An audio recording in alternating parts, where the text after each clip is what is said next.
Shalom Bapak Ibu Saudara yang dikasihi Tuhan Yesus, bersyukur sekali kita dapat kembali beribadah pada saat ini. Saat ini kita akan bersama-sama belajar kebenaran firman Tuhan dengan tema bersikap benar di situasi sukar. Kita akan bersama-sama belajar dari perikop Yakobus 5 ayat 7 sampai dengan yang ke-11. Saya akan bacakan perikop ini bagi Bapak Ibu Saudara semua. Yakobus 5 ayat 7 sampai 11.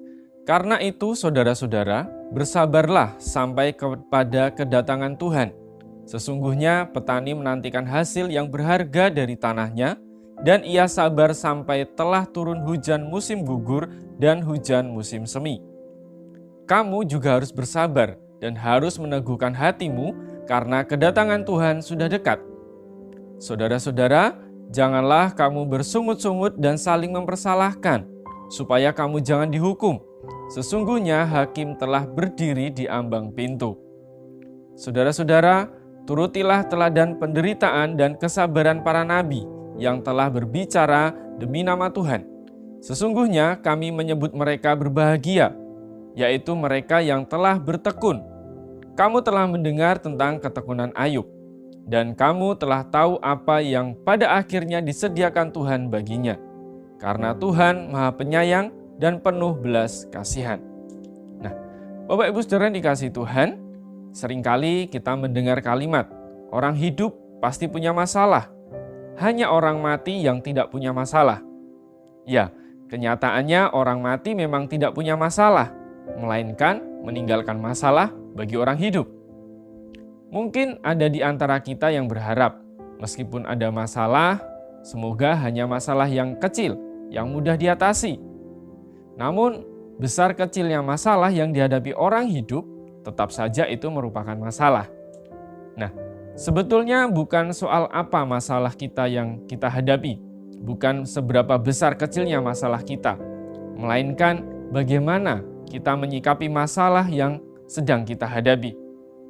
Banyak orang yang tetap tenang dalam menghadapi masalahnya dan menyelesaikannya, tetapi ada pula yang panik dan mencari jalan pintas. Bahkan ada yang tidak tahan menghadapi masalahnya, lalu memilih mengakhiri hidup. Di dalam menghadapi masalah atau penderitaan atau kesukaran, kita pun sering mempunyai sikap-sikap yang salah, seperti misalnya menjadi marah, iman kita menjadi lemah, bersungut-sungut, berhenti mengikut Tuhan atau menjauhi Tuhan, atau juga malah lari ke dalam dosa dan lain sebagainya.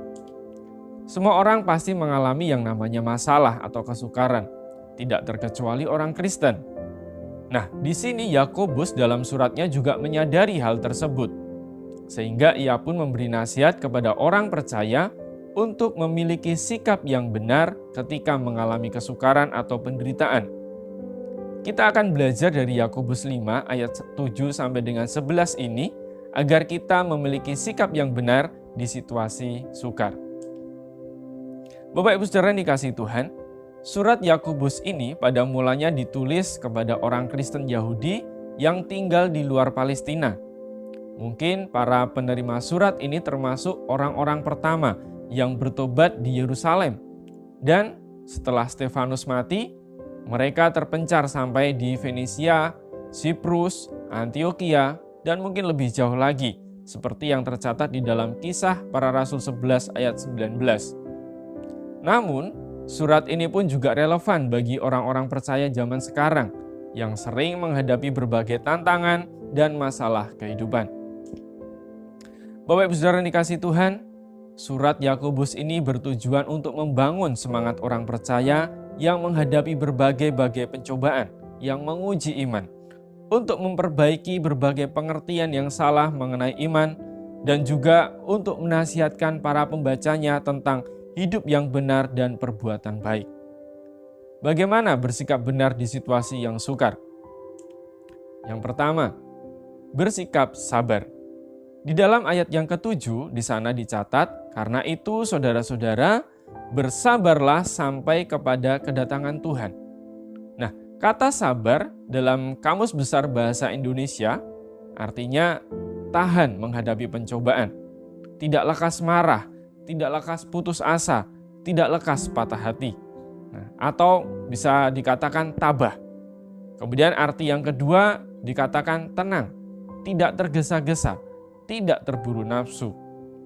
Nah, Bapak Ibu Saudara yang dikasihi Tuhan, di dalam tahan menghadapi cobaan atau sabar dalam penderitaan juga berarti bahwa kita tidak putus asa dalam menghadapi kesukaran. Sabar berarti juga tidak marah, tidak membalas dendam. Pada masa Yakobus melayani, jemaat yang menderita rata-rata disebabkan oleh penindasan orang-orang kaya. Tercatat di dalam Yakobus 5 ayat 4 dan 6. Sehingga mungkin saja mereka menjadi marah dan ingin membalas dendam. Namun, di sini Yakobus mengingatkan mereka untuk bersabar. Sabar juga mengandung makna tunduk atau berserah sepenuhnya kepada kehendak Allah. Tidak memberontak atau tidak marah kepada Allah pada waktu mengalami kesukaran atau masalah. Nah, sabar juga berarti tidak iri hati melihat nasib orang lain yang lebih baik atau yang tidak mengalami penderitaan seperti kita misalnya. Iri hati merupakan benih perbuatan jahat. Di dalam Yakobus 3 ayat 16 dicatat, sebab di mana ada iri hati dan mementingkan diri sendiri, di situ terdapat segala macam perbuatan jahat. Bapak Ibu Saudara yang dikasihi Tuhan, sabar itu berarti tenang, tidak terburu nafsu. Memang kita harus giat dalam mengerjakan iman. Tapi ketika kita menghadapi persoalan atau penderitaan, kita juga harus tetap tenang dan tidak terburu-buru untuk mengambil keputusan. Nafsu atau sikap buru-buru untuk mencapai sesuatu justru akan membawa akibat yang lebih buruk. Contohnya saja Raja Saul. Tercatat di dalam 1 Samuel 13. Di sana ketika Saul bersama pasukannya hendak berperang dengan bangsa Filistin, Saul tidak sabar menunggu kedatangan Samuel. Ia mengambil alih tugas Samuel untuk mempersembahkan korban bakaran. Akibat perbuatannya ini, Tuhan yang sejatinya akan mengokohkan kerajaannya tidak jadi. Tuhan tidak mengokohkan kerajaannya atas orang Israel untuk selamanya. Bapak Ibu Saudara yang dikasihi Tuhan, sikap yang kedua ketika kita menghadapi kesukaran adalah meneguhkan hati. Di dalam ayat yang ke-8 disebutkan, kamu juga harus bersabar dan harus meneguhkan hatimu karena kedatangan Tuhan sudah dekat. Nah, pada terjemahan yang lain, Alkitab terjemahan lain, kata meneguhkan hati ini diterjemahkan dengan berdiri teguh atau berdirilah teguh. Di dalam Alkitab, kata lain untuk meneguhkan hati adalah kuatkanlah hatimu dan berdirilah teguh. Nah, frase ini sama seperti yang digunakan di dalam Keluaran 17 ayat 12. Maka penatlah tangan Musa, sebab itu mereka mengambil sebuah batu, diletakkanlah di bawahnya supaya ia duduk di atasnya. Harun dan Hur menopang kedua belah tangannya, seorang di sisi yang satu, seorang di sisi yang lain, sehingga tangannya tidak bergerak sampai matahari terbenam. Kata-kata tidak bergerak yang menunjuk pada tangan Musa yang ditopang oleh Harun dan Hur di dalam terjemahan bahasa Yunani atau di dalam Septuaginta menggunakan kata Yunani yang sama artinya yang ada di dalam Yakobus 5 ayat 8 ini. Kata teguh ini berarti dalam posisi yang tetap, dalam posisi yang kuat. Kita harus tetap memiliki komitmen percaya dan berharap kepada Tuhan.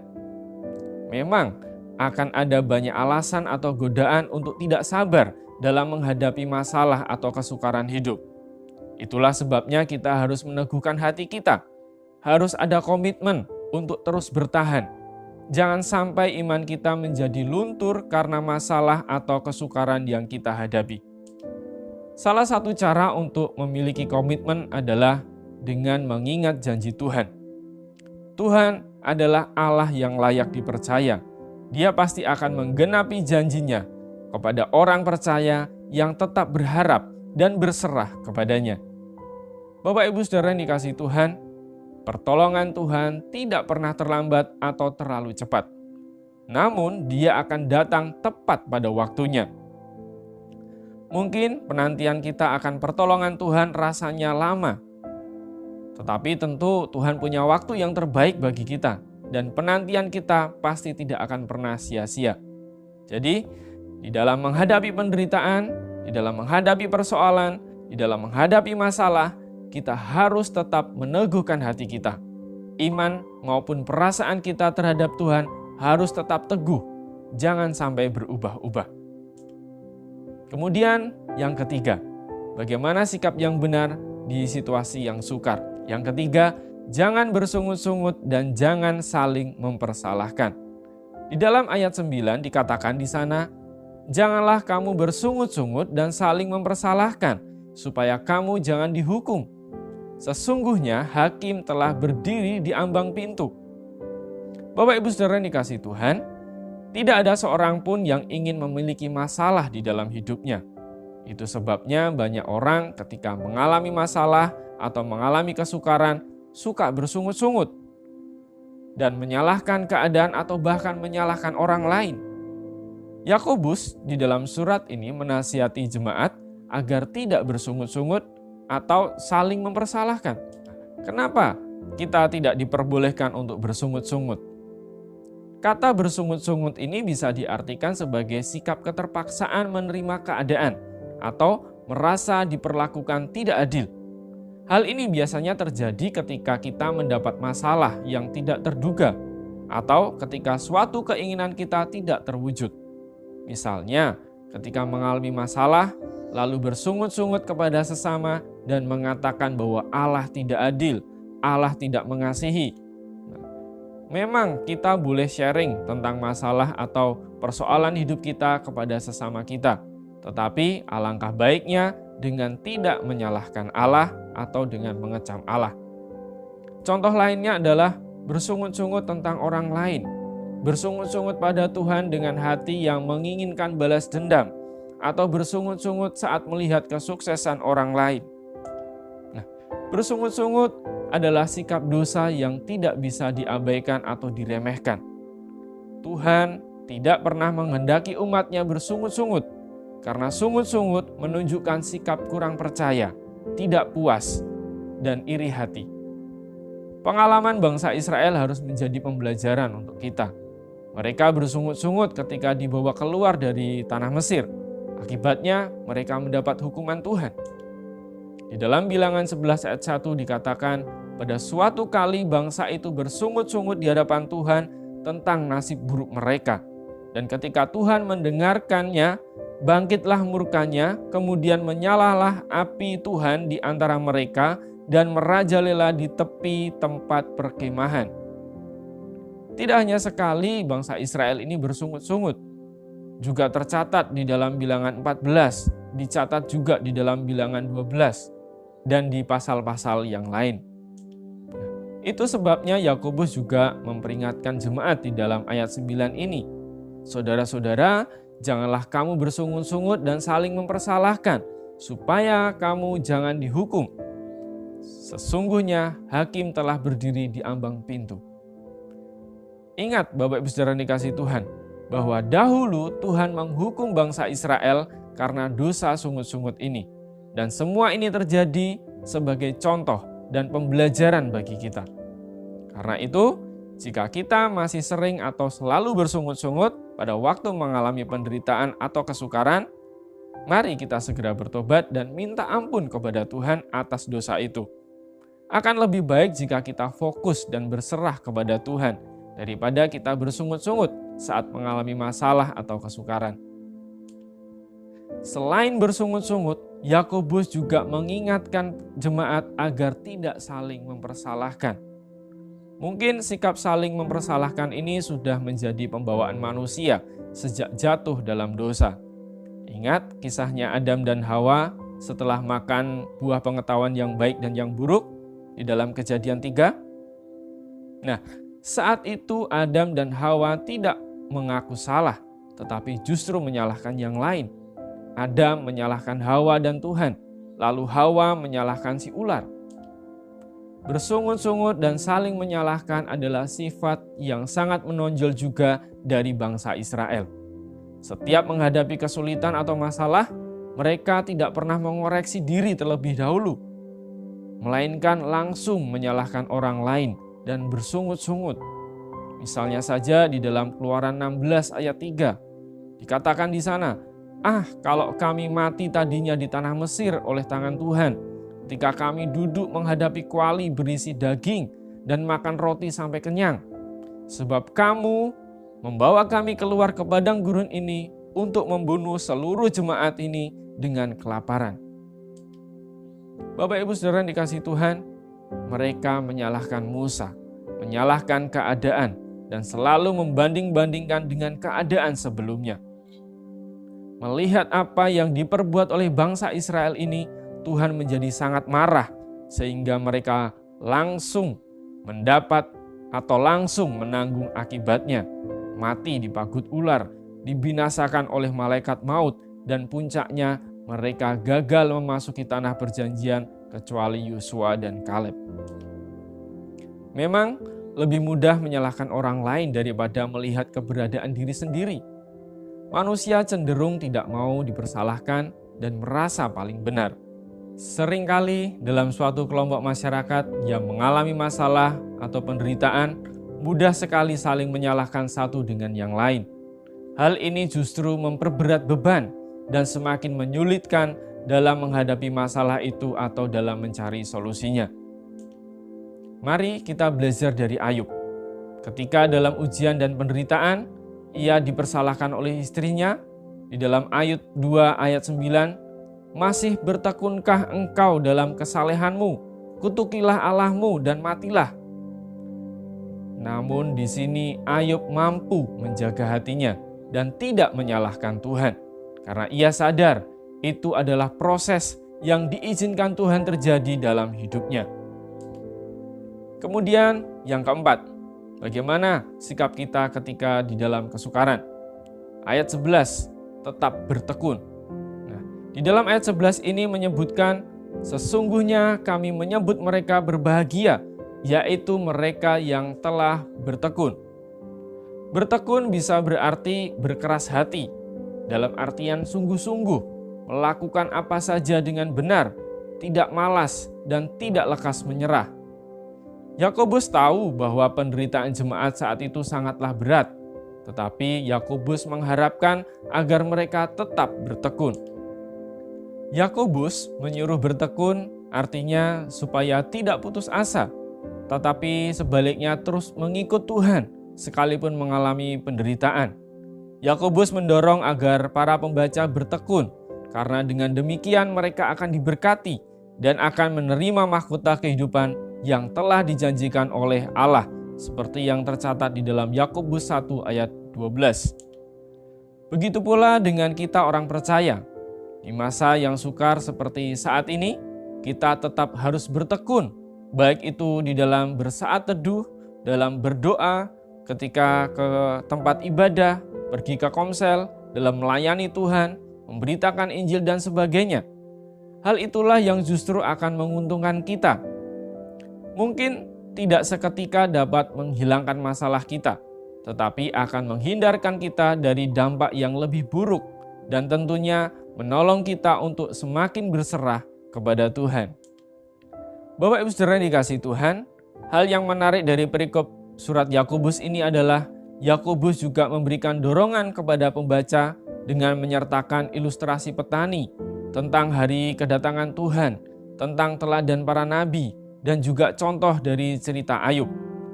Di dalam ayat 7, Yakobus menggunakan ilustrasi petani untuk menekankan kesabaran.